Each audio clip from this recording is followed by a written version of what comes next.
It is a little-known fact that in 1765, more than 250 years ago, the famed American explorer and frontiersman Daniel Boone made a long walk across Florida from St. Augustine on the Atlantic Ocean to Pensacola on the Gulf Coast. He later told the story of the journey to his son, Nathan Boone, who recorded it along with many of his father's other memories. Many people do not realize this. Daniel Boone was a Quaker. He grew up in a Quaker family, and the Quakers were, of course, the organization or the group that originally founded what's now Pennsylvania. We've all seen the guy on the can of Quaker Oats, you know, with the flat black hat and the kind of formal attire. That's what Boone was. That's how he grew up. And so Daniel Boone never wore the coonskin cap that he's popular for from people who've seen him on TV. He wore kind of a slouch hat or a black hat. He would have worn the typical hunting shirt and the buckskin leggings and the things like that that the frontiers people, both Native American and the European or the American, wore in those days. It all began in 1763, when, at the end of the French and Indian War, Florida was surrendered to Great Britain after 250 years of Spanish rule. Spain had sided with France in that conflict and lost Florida as a result. As the British took over the colony, a steady flow of settlers moved down from Georgia, the Carolinas, and even Virginia. Pensacola and St. Augustine were the primary destinations of these settlers, but others spread out through the back country, where they were welcomed by the Lower Creek and Seminole Indians. Boone was educated. Boone could read and write, and so sometimes you see in old stories where people found carvings on trees that said D. Boone killed a bar. Well, we know Daniel Boone wouldn't have carved that because he could spell the word bear. The Quakers thought that education was very important, and Boone was an educated man. He used to sit by the campfires with his fellow companions on some of these journeys and read Gulliver's Travels to them for entertainment. And so Daniel Boone was probably much different of a person than myth has popularized him to be, which is not to say that he didn't live some pretty daring adventures and dangerous times in life. He did. 2 years after Great Britain had gained control of Florida, Daniel Boone joined a party of men headed south on a journey of exploration. He then lived in North Carolina, was 31 years old, and had survived Braddock's defeat, the bloody ambush and defeat of the British troops portrayed in the book and movie Last of the Mohicans. Boone, in fact, was the primary model for the hero of the story and was played by Daniel Day-Lewis in the latest movie. The author took some of the real stories from Daniel Boone's life and he kind of fictionalized them a little bit, or gave a little bit of artistic license, you know, to the rewriting of them, and used them to create this story that we know today as the book and the movies Last of the Mohicans. He was the lead character. That's who that was based on. So Boone has affected generations of people, many of whom don't even realize it. The frontiersman and his fellow travelers came south through Georgia to St. Augustine, the capital of East Florida. They marveled at the ancient Spanish streets and the massive walls of what the British called Fort St. Mark's. From the oldest city, with Boone leading the way, they headed into the vast Florida wilderness. The trail that they followed was rather grandly called the Pensacola-St. Augustine Road. Really little more than a footpath that wound from St. Augustine to the Suwannee River and then on to Lake Miccosukee near present-day Tallahassee. There it split into two paths, both of which angled north into today's Decatur County, Georgia, and reunited just outside what is now the city of Bainbridge. A settler and trader named Burgess lived there then, and the explorers likely crossed the Flint River at his settlement. The trail led them west to the Chattahoochee River, but along the way they passed what may be the largest freestanding live oak tree in the world. We just had the 80-foot bucket truck out here. The 80-foot bucket truck was extended to full height, and you, Rachel, and was in the truck, and the a guy on the truck, Garrison, was looking, and he was estimating there was 15 to 25 feet above there. So I'm pretty confident at 100 feet. The Pensacola-St. Augustine Road crossed the Chattahoochee River back into Florida at the Creek Indian village of Red Ground, Neal's Landing Park is located at the site today. Yeah, we're here on the banks of the Chattahoochee River, and we're at Neal's Landing, Florida. This is the river you can see behind me. When you look across to the other shore, you're seeing the state of Georgia, and of course we're on the Florida side of the river. Now in 1778, when the British came through mapping the Pensacola to St. Augustine Road, this was the site of the Creek Indian town of Icanachate. Archaeologists working here have found crumbled bits of pottery and rusted artifacts to show that this was the location of that town. And the chief of the town was a fellow named the Bully. They called him that not because he was mean, but because he was exceptionally good at business. He would bully you up if you tried to make a deal with him. Daniel Boone and his party of explorers lived off the land as they journeyed west, using their famed long rifles to hunt for deer, squirrel, and other food. But these were made by German gunsmiths in Pennsylvania. You couldn't go to the store and buy a gun. You had to get it from a gunsmith. You had to have it made. And all this inlaid work, that just meant that the person that would have had this gun made had a little money. Otherwise, it had a plain wood stock and a sliding wood door on the patch box where this says a brass door. Ah, I see. So this is just showing off that you're a little bit more wealthier than the next guy. What would Daniel Boone's weapon look like? From all I've been able to gather, his was plain. Loading and firing a Pennsylvania long rifle is no easy task. Okay.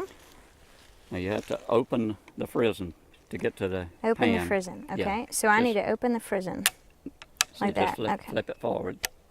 Okay. That's a frizzen. I'll put the powder in it. Okay, close the frizzen. Okay. Close the frizzen. Closing the frizzen. There you go. Okay, stand Okay. the gun up Oh, right I'm pointing on the the gun at the camera. ground. And put it all the way down on the ground because Okay. we'll need a difference here in a minute. Okay. Dump the powder down the barrel.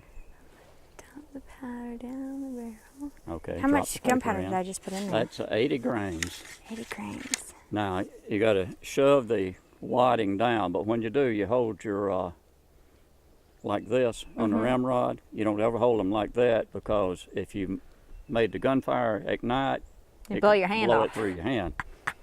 Okay? Okay. All right. So I'm going to put it in there. All right. Okay. You got this? Yeah. Gentle? Just make sure it's packed down good. Okay. Let's see. All right. There you go. Okay. Now pull it out. Yep, pull it out, put it back in.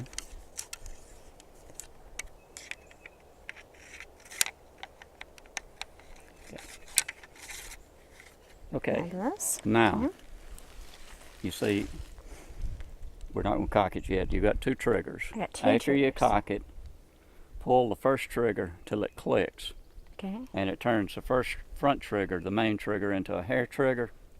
See, with a gun this long and this heavy, if you had any trigger pull, you would pull your aim off. And So- these guns were accurate to 300 yards. They were sniper rifles in the American Revolution. The muskets used by the military, both British and the Patriots, were only accurate to 60 yards. But the length of it gives it more accuracy? Well, it is actually rifled, and the military Okay. weapons were smoothbore. Makes a big difference. So, So I got to pull the first one. okay, first you got to cock it. Okay. So I cock it before I put it on my shoulder. Yep, Now pull this back. pull that back, all the way back to, okay. Okay. All right. Now I Now, put it up in the air. Just shoot straight out, Now but do the- pull your first trigger till it clicks. Okay.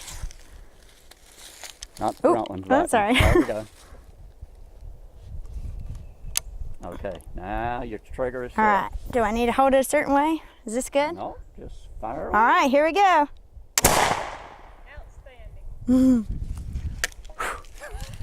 There you go. From red ground on the Chattahoochee River, the main trail led west along what is now the Florida-Alabama line. It followed the route of today's State Highway 2. Traces of the original pathway can still be seen, especially near the town of Malone, Florida.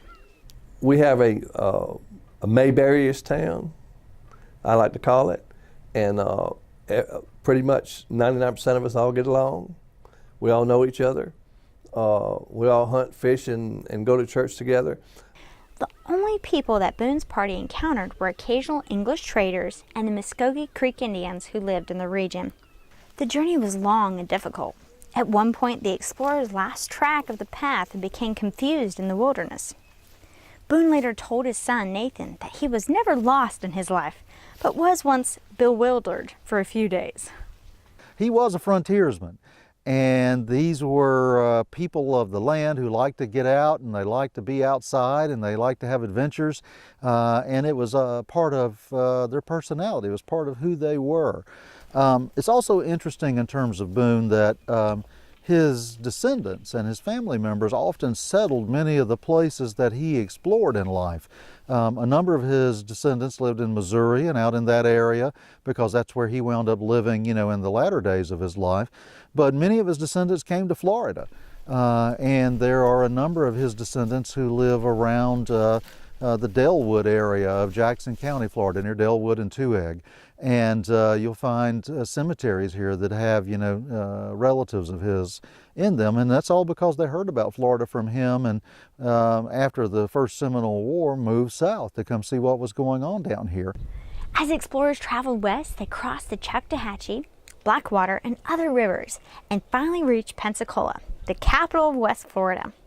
Daniel Boone had not been impressed with the lands between St. Augustine and the Suwannee River, but he liked the lands of West Florida. Legend holds that he made arrangements to acquire land in the region and even made plans to relocate there. His wife Rebecca, however, had other ideas. She firmly objected to the move, and the idea of moving south to Florida was abandoned. A lot of his continual moving west was to find freedom. Boone wanted to be away from people. He wanted to be able to enjoy the outdoors, to hunt, to see the sky, to see, you know, fish without being bothered by a bunch of neighbors and people cutting down the forests and things like that. And so it's a famous story. One time he announced to family he was going to move, and they said, well, why are you moving? And he said, I need more elbow room. The neighbors are getting too close. And they said, well, how far are your neighbors from you? And he said, I have a neighbor now living within 30 miles of me. That's the kind of person he was. He didn't feel that a human being needed much governing. He felt that freedom was what we really needed. And that's who Daniel Boone was, and that's what he was all about. My father had agreed to be at home to eat his Christmas dinner with Mother and his family. He said he could have got home a few days sooner, but delayed his trip so that at noon on Christmas he walked in and took a seat at dinner at home. Nathan Boone. I have both wagered life and land, your love and your good hand.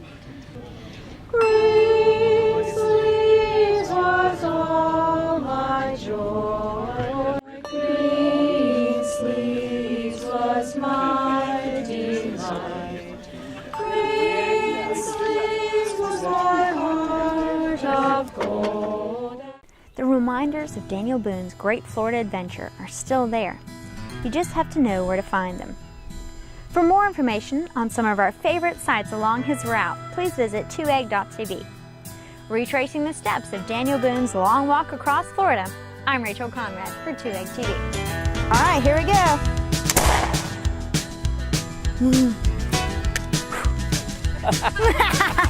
There you go.